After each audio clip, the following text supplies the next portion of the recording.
Hey guys, welcome to the study with Mayank. मैं हूं आपका मयंक।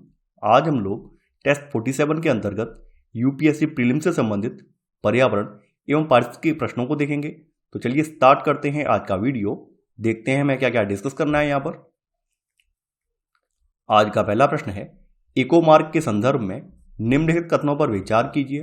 पूछा गया है कौन सा कथन सही है। इस योजना को राष्ट्रीय आधार पर संचालित किया जा रहा है और यह घरेलू एवं अन्य उपभोक्ता उत्पादों के लिए प्रमाणन तथा लेबलिंग प्रदान करती है।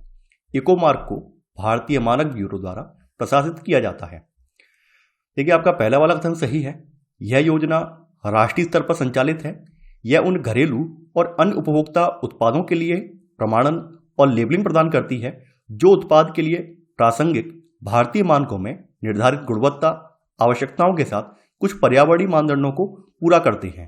तो आपका यहाँ पर पहला वाला कथन सही है। सेकंड वाला कथन ये भी सही है। भारत सरकार ने पर्यावरण के अनुकूल उत्पादों की लेबलिंग के लिए इको मार्क नामक एक योजना की शुरुआत की है और ये भारतीय मानक ब्यूरो द्वारा प्रशासित की जा रही है। तो यहाँ पर आपका एक और दो दोनों ही सही है। आपका सही आंसर है पहले का सी, यानी एक और दो दोनों। दूसरा प्रश्न है आपका, भारतीय रेलवे का प्लान बी किससे संबंधित है। यात्री ट्रेनों के परिचालन विलंब को कम करना, जंगली हाथियों की सुरक्षा, रेलवे स्टेशनों की ऊर्जा दक्षता की वृद्धि करना, रेलवे परिसर में पाए जाने वाले बेसहारा बच्चों को औपचारिक शिक्षा और कौशल प्रदान करना। देखिए, यहाँ पर आपका बी वाला ऑप्शन सही है। प्लान बी जो है वो एक ध्वनि प्रवर्धन प्रणाली है जो जंगली हाथियों को रेलवे पटरियों से दूर रखने के लिए मधुमक्खियों के झुंड की भिनभिनाहट की जो आवाज़ है इसकी ये नकल करती है। और यह पूर्वोत्तर सीमांत रेलवे जो है आपका, यानी एनएफआर जो बोला जाता है, पूर्वोत्तर सीमांत रेलवे जो है, इसके द्वारा अपनाई गई एक अनूठी रणनीति है। तो यहाँ पर आपका सही आंसर है सेकंड का बी वाला। तीसरा प्रश्न है आपका, समुद्री संरक्षित क्षेत्रों एमपीए के संदर्भ में निम्नलिखित कथनों पर विचार कीजिए। पूछा गया है कौन सा कथन सही है। ये ऐसे क्षेत्र हैं जहाँ किसी भी प्रकार की मानवीय गतिविधियों की अनुमति नहीं है। प्रकृति संरक्षण के लिए अंतर्राष्ट्रीय संघ समुद्री संरक्षित क्षेत्रों के विस्तार को बढ़ावा देने के लिए नीति बनाने से संबद्ध है। देखिए, समुद्री संरक्षित क्षेत्र जो शब्द है इसमें समुद्री भंडार, पूर्णतः संरक्षित समुद्री क्षेत्र, नो टेक जोन, समुद्री अभयारण्य, महासागर अभयारण्य, समुद्री पार्क, स्थानीय रूप से प्रबंधित समुद्री क्षेत्र आदि इसमें शामिल हैं। समुद्री संरक्षित क्षेत्र प्राकृतिक क्षेत्रों के सुरक्षात्मक प्रबंधन को शामिल करते हैं ताकि उन्हें उनके प्राकृतिक अवस्था में रखा जा सके। ये उस क्षेत्र के भीतर अनुमत और गैर अनुमत उपयोगों के साथ क्षेत्रों का परिसीमन करके बनाए गए हैं। यानी यहाँ पर जो लिखा हुआ है कि इसमें मानवीय गतिविधियों की अनुमति नहीं है, तो ये गलत हो जाएगा, क्योंकि कुछ जगहों पर मानवीय गतिविधियों की अनुमति है और कुछ जगहों पर मानवीय गतिविधियों की अनुमति नहीं है। तो यहाँ पर आपका पहला वाला जो कथन है वो गलत हो जाएगा। सेकंड वाला यहाँ पर बिल्कुल सही है। IUCN विश्वसनीय विज्ञान के माध्यम से स्थानीय हितधारकों के साथ जुड़कर एमपीए नेटवर्क के विस्तार की वकालत करता है। तो यहां पर आपका केवल सेकंड वाला कथन सही है। आंसर है तीसरे का बी, केवल सेकंड। चौथा प्रश्न है आपका, राजाजी टाइगर रिजर्व के संदर्भ में निम्नलिखित कथनों पर विचार कीजिए। पूछा गया है कौन सा कथन सही है। यह गढ़वाल हिमालय में स्थित है। साल शोरिया रोबस्टा इस अभयारण्य की विशिष्ट वृक्ष प्रजाति है। इस पार्क से होकर गंगा और सौंग नदियां बहती हैं। देखिए, आपका पहला वाला कथन गलत है। जो आपका राजाजी टाइगर रिजर्व है इस शिवालिक श्रेणी की तलहटी में पड़ता है, ना कि गढ़वाल हिमालय में। तो आपका पहला वाला कथन जो है गलत हो जाएगा।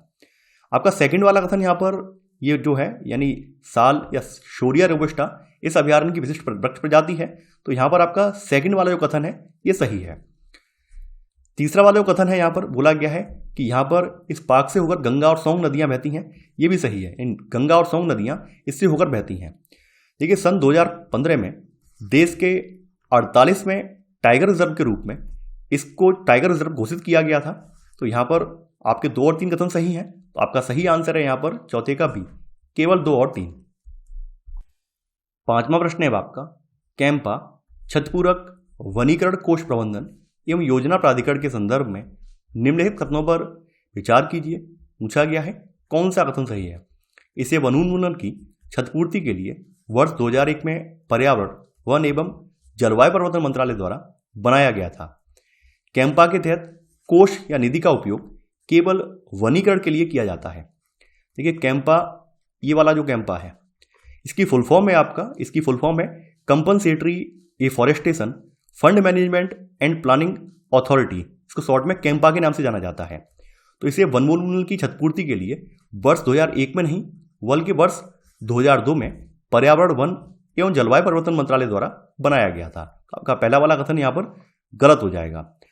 देखिए यहाँ पर धन का उपयोग जलग्रहण क्षेत्रों में जल शोधन, सहायक प्राकृतिक पीढ़ी, वन प्रबंधन, वन्यजीव संरक्षण और प्रबंधन, संरक्षित क्षेत्रों से गांव का पुनर्वास या फिर मानव वन्यजीव संघर्षों का प्रबंधन, प्रशिक्षण और जागरूकता सृजन, लकड़ी की बचत करने वाले उपकरणों की आपूर्ति और अनुपूरक गतिविधियों के लिए इसका जो फंड उपयोग किया जा सकता है।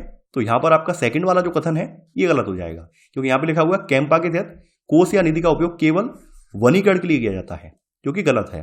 तो यहाँ पर आपका 1 और 2 दोनों ही कथन गलत हैं। तो आंसर है आपका 5वें का डी, ना तो 1 सही है और ना ही 2। 6वां प्रश्न है आपका, पारिस्थितिक पिरामिड के विषय में निम्नलिखित कथनों पर विचार कीजिए। पूछा गया है कौन सा कथन सही है। ऊर्जा का पिरामिड हमेशा सीधा होता है। समुद्र में बायोमास का पिरामिड सामान्यतः उल्टा होता है। पारिस्थितिक पिरामिड की सीमा यह है कि यह 2 या अधिक पोषक स्तरों से संबंधित एक ही प्रजाति को ध्यान में नहीं रखता है। देखिए ऊर्जा का जो पिरामिड होता है कुछ इस प्रकार से होता है, क्योंकि आपको लिंडमान वाला जो रूल है वो बताया हुआ है। लिंडमान वाला जो रूल है उसमें क्या होता है, मान लीजिए एक हिरन ने 100 किलो घास खाई, तो हिरन के शरीर में कितना मांस बना, 10 kg मांस बना। अब इस हिरन को शेर ने खा लिया, तो शेर के शरीर में कितना मांस प्राप्त हुआ, 1 kg प्राप्त हुआ। यानी आप यहाँ पर देख रहे हैं ऊर्जा का विनाश हो रहा है। तो यहाँ पर आप देख लें, यहाँ पर मान लीजिए 100 वैल्यू है, तो 100 वैल्यू के हिसाब से ये नीचे वाला इसका आधार आ जाएगा। ऊपर जैसे बढ़ेंगे 10 रह जाएगी वैल्यू, फिर ऊपर 1 हो जाएगी। तो इस वजह से ऊर्जा का पिरामिड जो होता है हमेशा सीधा होता है। ऊर्जा के हर स्तर में ऊर्जा का क्या होता है, विनाश होता है। तो इस वजह से इसका पिरामिड सीधा बनता है। तो आपका पहला वाला जो कथन है ये बिल्कुल सही है। समुद्र में जो बायोमास का पिरामिड होता है वो उल्टा बनता है। अब देखिए उल्टा क्यों बनता है, उसका भी रीजन सुन लीजिए। क्योंकि निचले स्तरों पर, यानी इस प्रकार के जो निचले स्तर होते हैं, तो निचले स्तरों पर आपकी छोटी मछलियां होती हैं, ऊपरी स्तरों पर आपके कुछ बड़ी मछलियां होती हैं जो कि छोटी मछलियों को खाती हैं।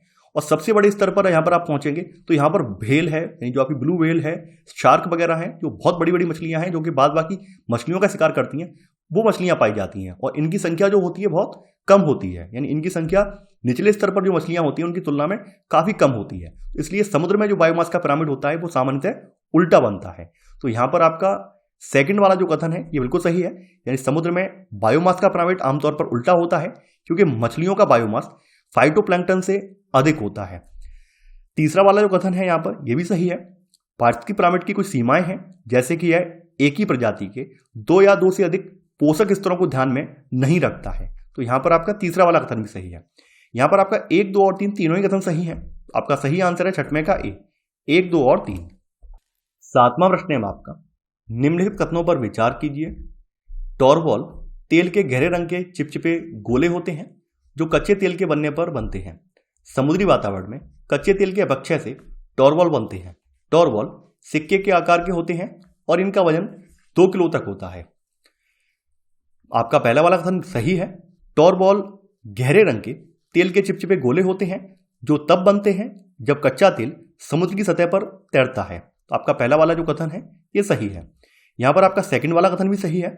समुद्री वातावरण में कच्चे तेल के अपक्षय से टॉरवॉल बनते हैं। तीसरा वाला जो कथन है ये गलत है। देखिए टॉरवॉल सिक्के के आकार से लेकर एक बास्केटबॉल के साइज तक के होते हैं, और जो बास्केटबॉल के साइज के होते हैं उनका वजन 6 से लेकर 7 किलोग्राम के बीच तक पहुंच जाता है। तो यहां पर आपका 1 और 2 कथन सही है। तो यहां पर आपका पूछा गया है कौन सा कथन सही नहीं है। यहां पर आपका बी वाला, यानी केवल थर्ड वाला कथन सही नहीं है। तो आंसर है 7वें का बी। 8वां प्रश्न है आपका, सुपोषण से पारिस्थितिक तंत्र में होने वाले संरचनात्मक परिवर्तनों के संदर्भ में निम्नलिखित कथनों पर विचार कीजिए। पूछा गया है कौन सा कथन सही है। शैवाल और जलीय पौधों के उत्पादन में वृद्धि होना, मत्स्य प्रजातियों में कमी आना, जल की गुणवत्ता में गिरावट आना। सुपोषण को यूट्रोफिकेशन कहा जाता है। और देखिए यहाँ पर एक एग्जाम्पल मैं पहले दे रहा हूँ जिससे आपके मन में चीजें क्लियर हो जाएं। आप जो तालाब वगैरह में शैवाल या जलकुंभी देखते हैं जिससे कि पूरा का पूरा तालाब पट जाता है, यहाँ पर उसी की बात हो रही है। आपने देखा होगा पूरे पूरे तालाब जो होता है पानी दिखाई नहीं देता है पूरा पूरा, ऐसा लगता है इसके ऊपर एक लेयर चढ़ गई है, घास की एक लेयर टाइप जम गई है। तो वो जलकुंभी होती है या कहीं कहीं पर वो शैवाल होते हैं। तो उसी से संबंधित ये वाला टॉपिक है। तो यूट्रोफिकेशन को खुले जल स्रोतों जिनमें आपके झील, महासागर, जलाशय हैं, इनके लिए सबसे गंभीर पारिस्थितिकी समस्याओं में से एक के रूप में इसको देखा जाता है। और यह प्रकाश संश्लेषण के लिए आवश्यक फास्फोरस और नाइट्रोजन पोषक तत्वों द्वारा संवर्धन के कारण घने शैवाल और पौधे के विकास हेतु महत्व रखता है। यहाँ पर यूट्रोफिकेशन के जो प्रभाव हैं, इनमें शैवाल और जलीय पौधों के उत्पादन में वृद्धि होना है। इसके अलावा मत्स्य प्रजातियों में कमी आना, क्योंकि जब सब पूरा का पूरा आपका जो तालाब वगैरह है या फिर जलीय जो स्रोत है पूरी तरह से इससे ढक जाएगा, तो ऑब्वियस सी बात है मछलियों का जो भोजन है वो नहीं बन पाएगा और मछलियां नीचे नीचे मरने लगेंगी। तो मत्स्य प्रजातियों में कमी आने लगती है। इसके अलावा जल की गुणवत्ता भी इससे खराब होती है। तो यहाँ पर ये तीनों ही इसके प्रभाव हैं। तो आपका सही आंसर है 8 में का डी वाला, 1, 2 और 3। 9वां प्रश्न है आपका, राष्ट्रीय वन्यजीव बोर्ड के संदर्भ में निम्नलिखित कथनों पर विचार कीजिए। पूछा गया है कौन सा कथन सही है। इसका गठन वन्यजीव संरक्षण अधिनियम 1972 के तहत किया गया है। राष्ट्रीय वन्यजीव बोर्ड की अध्यक्षता प्रधानमंत्री करता है। राष्ट्रीय वन्यजीव बोर्ड की सिफारिशें केंद्र एवं राज्य सरकारों के लिए बाध्यकारी होती हैं। राष्ट्रीय वन्यजीव बोर्ड एक वैधानिक बोर्ड है जिसे आधिकारिक तौर पर वर्ष 2003 में वन्यजीव संरक्षण अधिनियम 1972 के तहत गठित किया गया था। तो यहाँ पर आपका पहला वाला जो कथन है ये सही है। इसकी अध्यक्षता प्रधानमंत्री द्वारा की जाती है और यह वन्यजीवों और वनों के संरक्षण और विकास को बढ़ावा देने के लिए उत्तरदायी है। तो यहाँ पर आपका सेकंड वाला कथन सही है। थर्ड वाला जो कथन है ये गलत है। यहाँ पे बोला गया है राष्ट्रीय वन्यजीव बोर्ड की जो सिफारिशें होती हैं वो केंद्र और राज्य सरकारों के लिए बाध्यकारी होती हैं। देखिए, बाध्यकारी नहीं होती हैं, बल्कि ये इनकी जो प्रकृति होती है वो सलाहकारी होती है। यानी राज्य इन्हें मान भी सकता है और नहीं भी मान सकता है। यानी केंद्र और राज्य इन्हें मानने के लिए बाध्य नहीं है। यानी बोर्ड की प्रकृति सलाहकार की है और यह सरकार को वन्यजीवों के संरक्षण के लिए नीति बनाने में केवल सलाह दे सकता है। तो यहाँ पर आपका केवल 1 और 2 कथन सही है। तो आपका सही आंसर है 9 में का ए, केवल 1 और 2। 10वां प्रश्न है आपका, अगस्त्यमाल्या बायोस्फीयर रिजर्व के विषय में निम्नलिखित कथनों पर विचार कीजिए। पूछा गया है कौन सा कथन सही है। यह रिजर्व कनिकरण जनजाति का निवास स्थल है। Annamalai tiger reserve Agasthyamala biosphere reserve के अंदर स्थित है। देखिए, आपका पहला वाला कथन बिल्कुल सही है। इस अभ्यारण्य में 3000 की कुल आबादी के साथ कई आदिवासी बस्तियां हैं जो अपनी आजीविका के लिए जैविक संसाधनों पर काफी हद तक निर्भर हैं। और यह अभ्यारण्य जो है तमिलनाडु और केरल दोनों की कड़करण जनजातियों का निवास स्थल है। तो यहाँ पर आपका पहला वाला कथन जो है ये सही है। सेकंड वाला जो कथन है ये सही नहीं है। 3 वन्यजीव अभ्यारण्य जिसमें शेरदुर्नी, पीपारा और नैयर वो भी इसी में अवस्थित हैं। जो कालकाद मुडनथुराई टाइगर रिजर्व है वो भी यहीं पर अवस्थित है। तो यहाँ पर आपका सेकंड वाला जो कथन है ये गलत हो जाएगा। यहाँ पे बोला गया Annamalai tiger reserve Agasthyamala biosphere reserve के अंदर स्थित है, जो कि गलत है। तो यहाँ पर आपका केवल पहला वाला कथन सही है। तो आपका सही आंसर है 10वें का ए वाला, केवल 1। 11वां प्रश्न है आपका, राइजो फिल्ट्रेशन के संदर्भ में निम्नलिखित कथनों पर विचार कीजिए। पूछा गया है कौन सा कथन यहाँ पर सही है, आपको बताना है। यह राइजोबियम बैक्टीरिया का उपयोग करके मृदा उपचार करने का एक तकनीक है। इसमें पौधों की जड़ों द्वारा संदूषित पदार्थों का उद्ग्रहण किया जाता है। राइजोबियम बैक्टीरिया का एक वर्ग है जिसके सदस्य मटर, सोयाबीन और अल्फला जैसे लेग्यूमिनस पौधों के साथ सहजीवी संबंध स्थापित करने की अपनी क्षमता के लिए सबसे उल्लेखनीय है और यह राइजो फिल्ट्रेशन से संबंधित नहीं है। तो आपका पहला वाला कथन जो है यह गलत हो जाएगा। दूसरा वाला जो कथन है आपका ये सही है। राइजो फिल्ट्रेशन एक जल शोधन तकनीक है जिसमें पौधों की जड़ों से दूषित पदार्थों का उद्ग्रहण शामिल है। राइजो फिल्ट्रेशन का उपयोग प्राकृतिक आर्द्रभूमि और मुहाना क्षेत्रों में संदूषण को कम करने के लिए किया जाता है। तो यहां पर आपका सही आंसर है 11 का बी वाला, केवल सेकंड। 12वां प्रश्न है आपका, निम्नलिखित कथनों पर विचार कीजिए। पूछा गया है कौन सा कथन सही है।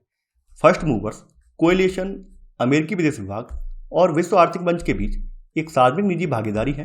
फर्स्ट मूवर्स कोएलिशन का लक्ष्य 2050 तक दुनिया को डीकार्बोनाइज करने के लिए आवश्यक उभरती प्रौद्योगिकी की अप्रयुक्त क्षमता को अनलॉक करना है। फर्स्ट मूवर्स गठबंधन का पहला चरण हार्ड टू अबेट यानी छोड़ने के लिए कठिन क्षेत्रों पर केंद्रित होगा। द फर्स्ट मूवर्स कोएलिशन अमेरिकी विदेश विभाग के बीच जलवायु के लिए विशेष राष्ट्रपति दूत जॉन कैरी और विश्व आर्थिक मंच के माध्यम से एक सार्वजनिक निजी भागीदारी है। तो यहां पर आपका पहला वाला कथन सही है। सेकंड वाला कथन यहां पर यह भी सही है। फर्स्ट मूवर्स कोएलिशन का जो लक्ष्य है वो 2050 तक दुनिया को डीकार्बोनाइज करने के लिए जो भी आवश्यक उभरती टेक्नोलॉजी है इसकी पूरी क्षमता को अनलॉक करना है। तो यहां पर आपका सेकंड वाला जो कथन है ये भी सही है। थर्ड वाला जो कथन है ये भी सही है। फर्स्ट मूवर्स कोएलिशन का जो प्रथम चरण है ये हार्ड टू अबेट क्षेत्रों पर ध्यान केंद्रित करेगा जो दुनिया के कार्बन उत्सर्जन के 1/3 से अधिक का प्रतिनिधित्व करने वाले उद्योग हैं। इनमें विमानन, एल्यूमिनियम, रसायन, कंक्रीट, शिपिंग, स्टील, ट्रकिंग ये सब इसमें शामिल हैं। तो यहां पर आपका 1, 2 और 3 तीनों ही सही है। तो आंसर है 12 का डी, यानी 1, 2 और 3। 13वां प्रश्न है आपका, निम्नलिखित में से किन स्थानों पर विलुप्त प्राय रेड पांडा को देखा जा सकता है? नामदफा राष्ट्रीय उद्यान, न्योरा घाटी राष्ट्रीय उद्यान, कंचनजंगा जैव मंडल रिजर्व। आपको कूट का प्रयोग करके सही उत्तर का चयन करना है। रेड पांडा भारत, नेपाल, भूटान और म्यांमार के उत्तरी पहाड़ों और दक्षिणी चीन के जंगलों में पाया जाने वाला एक छोटा सा वृक्ष पर निवास करने वाला स्तनपायी है। यह घने बांस के मिश्रित पर्णपाती और शंकुधारी वनों में निवास करता है। भारत में यह सिक्किम, पश्चिमी अरुणाचल प्रदेश, पश्चिम बंगाल के दार्जिलिंग जिले और मेघालय के कुछ हिस्सों में पाया जाता है। यह सिक्किम राज्य का राजकीय पशु भी है। भारत के ये सिक्किम राज्य का राजकीय पशु भी है। यह IUCN की रेड लिस्ट में लुप्त प्राय प्रजातियों की श्रेणी में सूचीबद्ध है। इसके अलावा ये भारतीय वन्यजीव संरक्षण अधिनियम 1972 की अनुसूची 1 के तहत इसको दर्जा प्रदान किया गया है, यानी इसको अन्य जो प्रजातियां हैं इसकी तुलना में इसको बेहतर कानूनी संरक्षण भी प्रदान किया गया है। जो आपका नामदफा राष्ट्रीय उद्यान है ये कहाँ पर है? ये अरुणाचल में है। यहाँ पे मैं अरुण लिख दे रहा हूँ, आप समझ जाएंगे अरुणाचल में है, यहाँ पर पाया जाता है ये। इसके अलावा न्योरा घाटी राष्ट्रीय उद्यान जो है दार्जिलिंग में पड़ता है, यानी ये वेस्ट बंगाल में पड़ता है आपका। कंचनजंगा के बारे में आप जानते ही हैं। कंचनजंगा राष्ट्रीय उद्यान जो है जो आपका जैव मंडल रिजर्व जो है ये सिक्किम में है।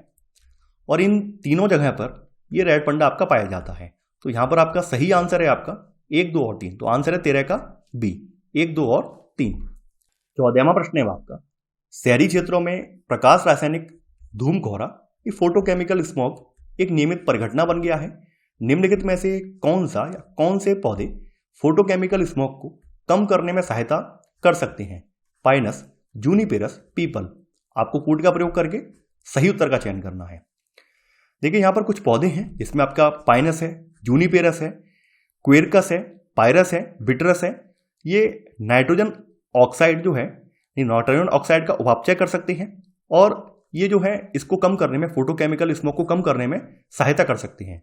फोटोकेमिकल जो स्मॉग है इसमें इसके जो घटक होते हैं उनमें ozone, nitric oxide, acrolein, formaldehyde और पेन, जिसको आप परॉक्सी एसिटिल नाइट्रेट के नाम से जानते हैं, ये इसके घटक होते हैं।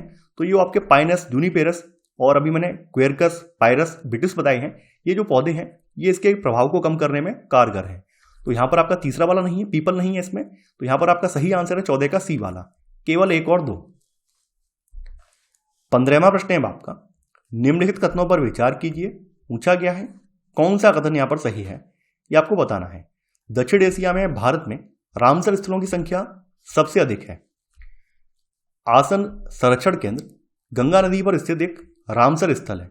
कबरताल आर्द्रभूमि मध्य एशियाई फ्लाईवे के अंतर्गत प्रवासी पक्षियों का एक महत्वपूर्ण ठहराव स्थल है। भारत में रामसर स्थलों की जो कुल संख्या है वो वर्तमान में 46 है। अगस्त यानी आपकी जो मेरे पास अभी किताबें हैं उसके अकॉर्डिंग अगस्त 2021 तक अभी जो संख्या है वो 46 है, और आगे अगर संख्या बदल जाती है तो आप अपडेट हो जाना। और जो कि दक्षिण एशिया में दक्षिण एशिया भारत में सर्वाधिक है। तो यहाँ पर आपका पहला वाला कथन सही है। यहाँ पर आपका सेकंड वाला जो कथन है ये सही नहीं है। आसन संरक्षण रिजर्व आसन नदी का 444 हेक्टेयर क्षेत्र है जो उत्तराखंड के देहरादून जिले में यमुना नदी के साथ इसके संगम पर स्थित है, न कि गंगा नदी पर स्थित है। यानी यहाँ पर जो नदी है वो आपकी यमुना नदी है, तो यमुना नदी के संगम पर ये स्थित है। तो यहाँ पर आपका सेकंड वाला जो है गलत हो जाएगा। यहाँ पर आपका जो तीसरा वाला है ये बिल्कुल सही है। कबरताल आर्द्रभूमि मध्य एशियाई फ्लाईवे के अंतर्गत प्रवासी पक्षियों का एक महत्वपूर्ण ठहराव स्थल है। तो आपका यहाँ पर तीसरा वाला सही है। तो यहाँ पर आपका 1 और 3 सही है। तो आपका सही आंसर है यहाँ पर 15 का सी, केवल 1 और 3। तो ये था हमारा आज का वीडियो। आई होप आपको आज का वीडियो पसंद आया होगा। आप लोग इस वीडियो को लाइक और शेयर करना बिल्कुल ना भूलें। तो चलिए आज के लिए बस इतना ही। Thanks for watching. जय हिंद।